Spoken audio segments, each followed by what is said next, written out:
All right, thanks everyone for your patience. So we're calling this meeting to order. This is the Regional Parks and Trails Committee. I would like to start by acknowledging that we are very grateful to be here on the unceded traditional territory of the Comox First Nation, the traditional keepers of this land. We are going to resume the elections of chair and vice chair later on in the meeting, so we're deferring that item. And we're going to move on to our delegation. And this is the Marine Parks Forever Society. We have Jim Phillips and Mike Ernst to present information regarding the Society's work and to discuss establishing a partnership with the Regional District for future projects. So we will pass it over to you folks online. Thank you. Thank you very much. All I can see in front of me is the agenda paper, but I will speak as if I can see the whole committee. First of all, thank you for allowing us to make this presentation. I know you had to make a bit of a procedural adjustment there at the beginning, very smoothly done, if I may say so. My name is Mike Ernst. I'm a member of the Marine Parks Forever Society. I joined the Society about 3 years ago, and I've started leading an initiative for the Society to connect with municipal governments, regional governments in the area. They already have partnerships with the BC Parks Foundation and also BC Parks. Jim Phillips is going to make the presentation. He has got much more information than I have, but I would like to thank you for allowing us to speak to you. And also I'd like to thank Antoinette Baldwin, who has been very, very helpful in making this meeting happen. Jim, I'm going to turn it over to you. I will mute my microphone. I'll come in later if there are any questions. Good day, this is Jim Phillips. Can you hear me all right? Yes, we can. Good, thank you. Well, the Marine Parks Forever Society is part of the Council of BC Yacht Clubs. We're a volunteer group. We've contributed nearly $2.5 million to improving 20+ marine parks by land acquisition, stern ties, and various improvements. 2025, we donated $300,000 for 2 different projects, one of which is on Saturna Island, the addition of 372 acres to mesh with existing Parks Canada parks in the area. And later, 100 acres in Prado Haven, Desolation Sound, once again to eventually add that property to BC Parks. So we're proud to have completed that work in 2025 and look forward to whatever 2026 brings. In March of last year, we started meeting with regional districts, and our aim was to introduce ourselves, determine if there was any interest in developing a partnership similar to that with the province and BC Parks Foundation.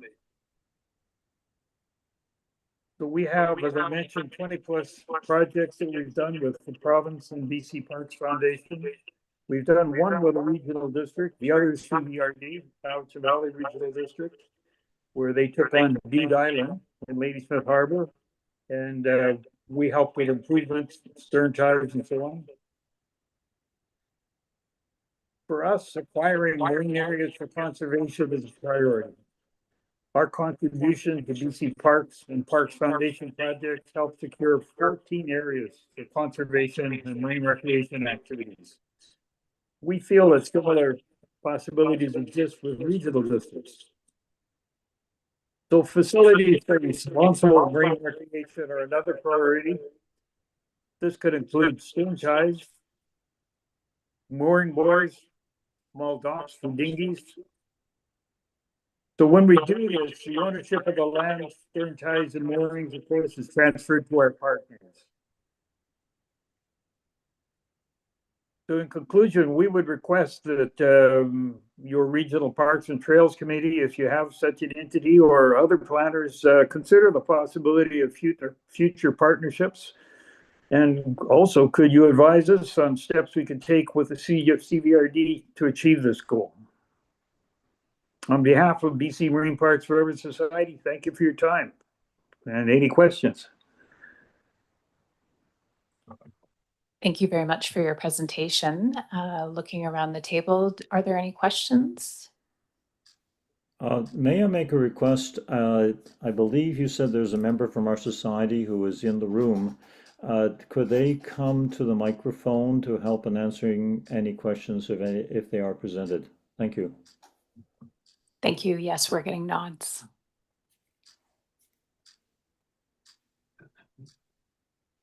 Director Arbor. Yeah, thanks for the brief overview of your organization and your work.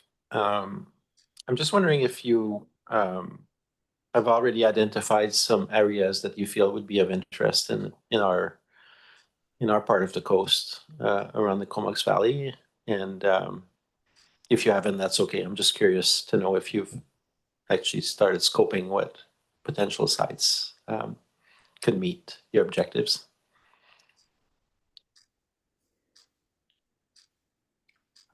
I could try and answer that if you like.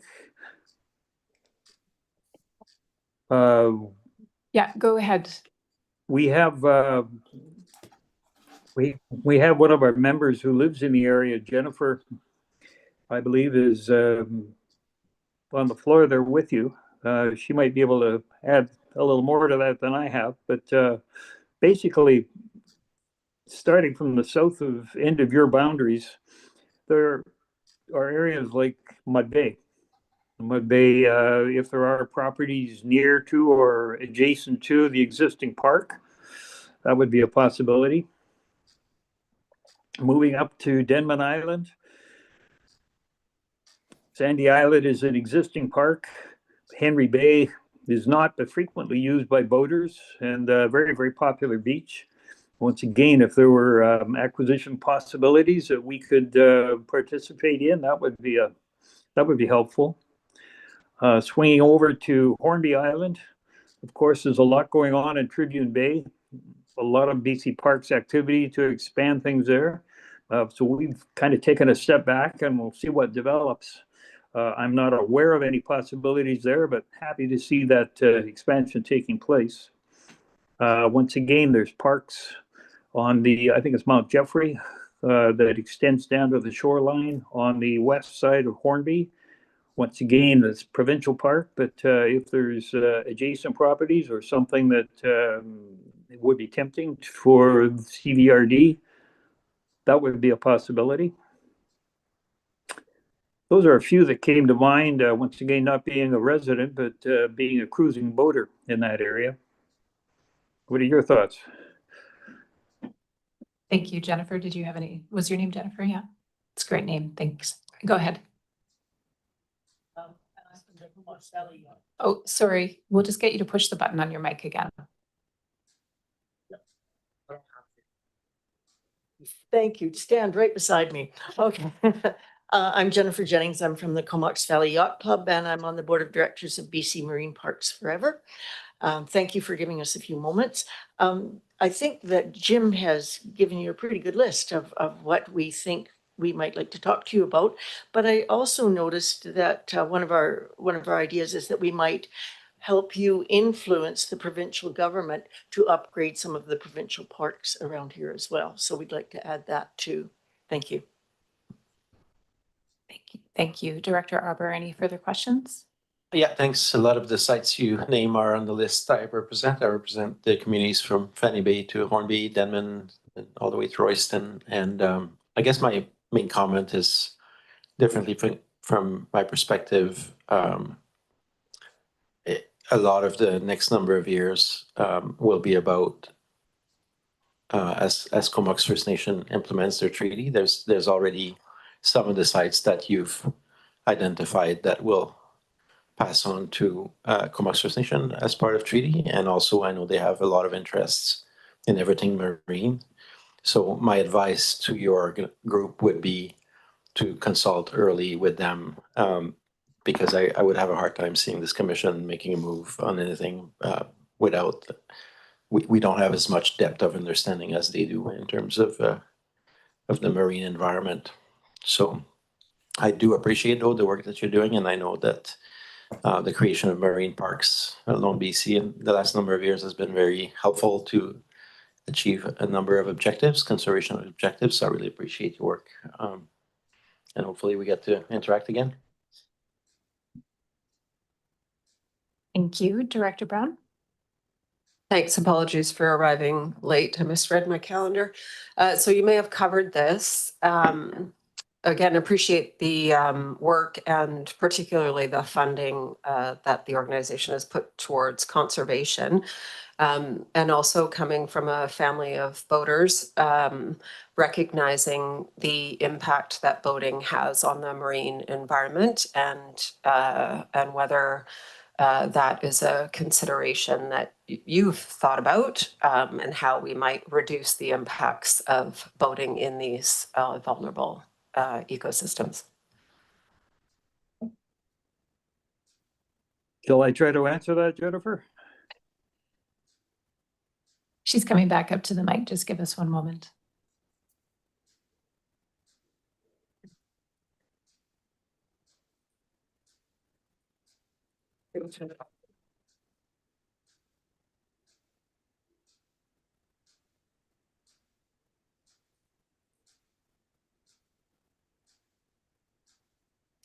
I can chip in there just before Jennifer speaks, if I may. The use of moorings actually is far preferable to anchoring, which can destroy the bottoms, particularly the eelgrass areas, and the use of stern ties as well can protect the let's say the local area where the boat ties up. First of all, if you have a stern tie, a boat is not going to swing on a anchor that is put down or on a mooring, so it's going to cover less of an area, but also the stern tie avoids trees, for example, being used to secure the boat to the shore. A stern tie itself is, in the information we sent through, is basically a bolt that's driven into the rock, a chain is attached, and then the boat ties up to that. So those are two areas there which can mitigate damage done by boaters. Also, we are in a connection with the BC Trails Association, and the kayaking section of that is very, very interested in mitigating as much environmental impact as they can. Jennifer, I'm sorry I took away from you there, but I just thought I might interrupt while you're ready to answer.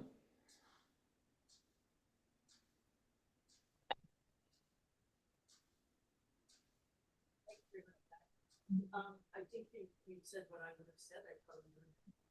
One thing I'll just throw in that's part of this whole BC Marine Park Service Society, we are under the umbrella of the Council of BC Yacht Clubs. And as part of the Council of BC Yacht Clubs, Mount Valley Yacht Club is a host at Tree Island, Extended Island. We put a vote on a boy every weekend trying to help keep with that. So that's part of this board. Thank you. Any other questions? Director Hardy?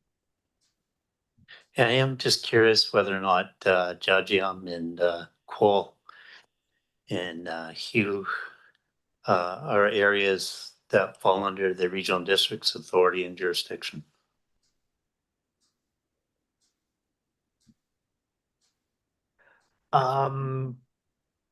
For the sake of the Regional Parks Service, if they were available for acquisition, then it's something the Parks Committee could consider. I believe if they're already named as either provincial parks or through treaty settlement lands, then likely not. But we'd have to look at the individual parcels to see. Thank you, Director Arbour.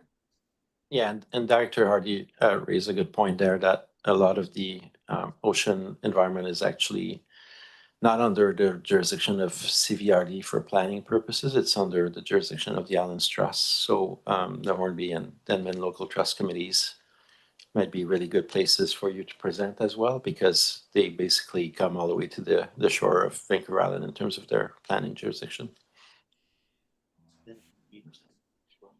And 100 meters of the shoreline. Yeah. So sorting out the jurisdictions would be a good first step. Any other questions?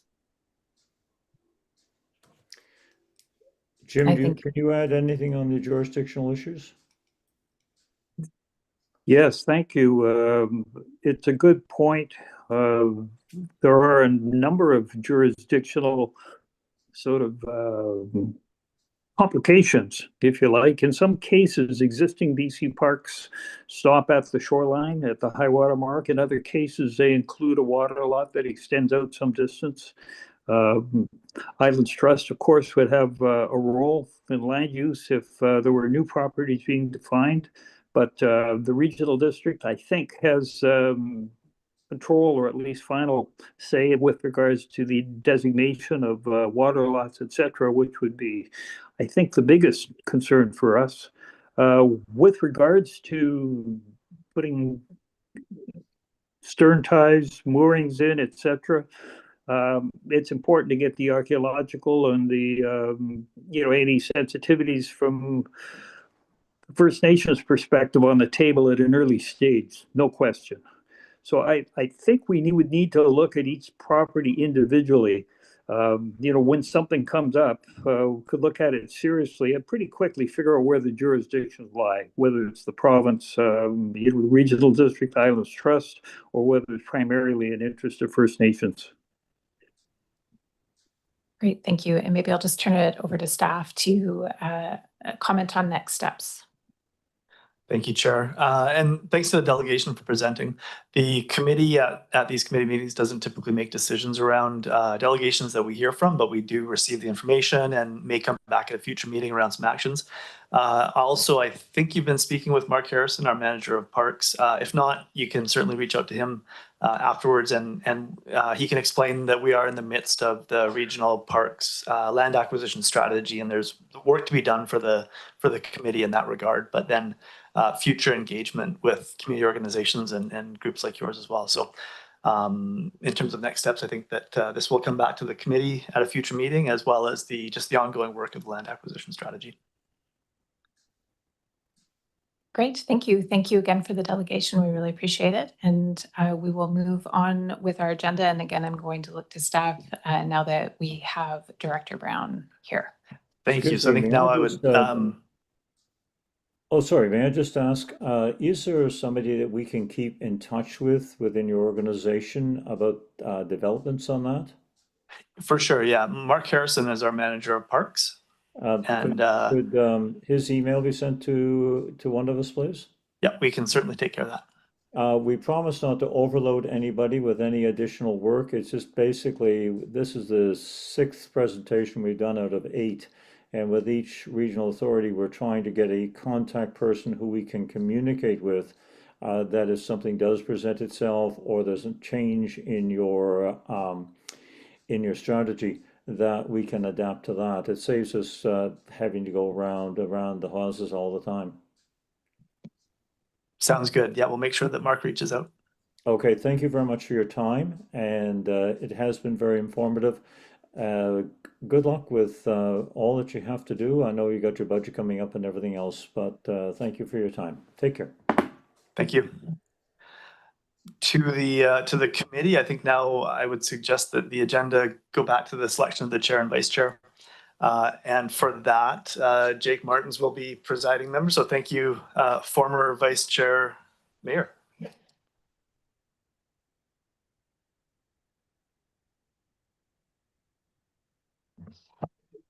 Okay, thank you very much, James. And yes, as noted, we will proceed with the election of the chair and vice chair for 2026. This process follows the same one we do for other committees and bodies, with one minor exception, and that is just in the approval requirements associated with the Regional Parks and Trails Committee that are outlined in the Service Establishment Bylaw. Those aspects will only come to bear here should there be an election required, should more than one director be nominated and accept for either position. But otherwise, directors, I will proceed as we normally do in calling for nominations for the chair position for a first time. And start with Director Cole Hamilton. Yeah, thanks, Jake. I'd like to nominate Director Brown. Thank you. I'll call a second time for any nominations for the position of chair. And I'll call a third and final time for nominations. Seeing no further nominations, Director Brown, do you allow your name to stand?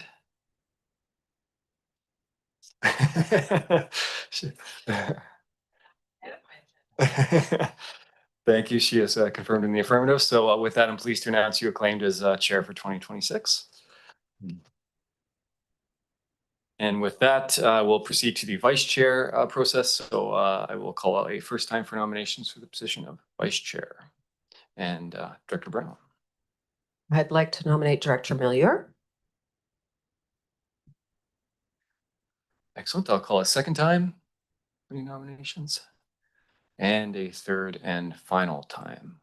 Seeing no further nominations, Director Mayor, do you allow your name to stand? Yes, you have confirmed. So also acclaimed to the position for 2026. Congratulations. So with that, I'll turn matters over to Chair Brown to preside over the remainder of the meeting.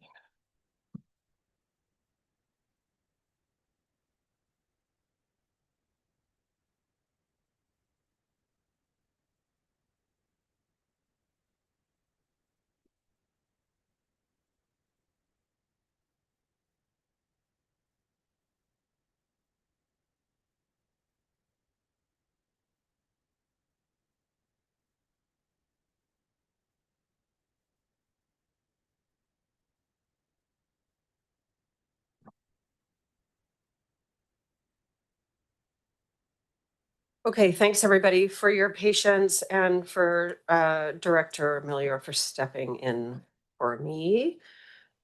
There's my agenda.